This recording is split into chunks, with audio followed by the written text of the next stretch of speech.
High বন্ধুরা, শুভ সকাল। এখন বাজে সকাল 8টা। আমি ঘরের সমস্ত আশি কাজ সেরে স্নান করে পুজো দিয়ে চলে এসেছি বরমশাইয়ের সঙ্গে বাজারে। এটা হচ্ছে মেমারির পুরনো বাজার। এখানেই আমরা বেশিরভাগ বাজার করতে আসি। এখানে অনেক বাজার বসে।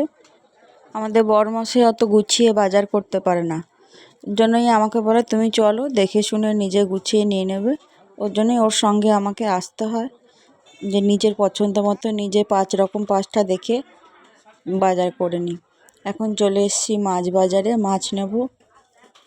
আমাদের বরমশাইয়ের শুধু বরফের মাছের দিকে নজর। এত সুন্দর সুন্দর টাটকা টাটকা মাছ রয়েছে, ওগুলো ওর পছন্দ না। ও শুধু বরফ দেওয়া মাছ নাও, ভোলা মাছ, লোটে মাছ, ও এগুলো খুব ভালো খায়, যার জন্য খালি এইগুলোই নিতে বলে।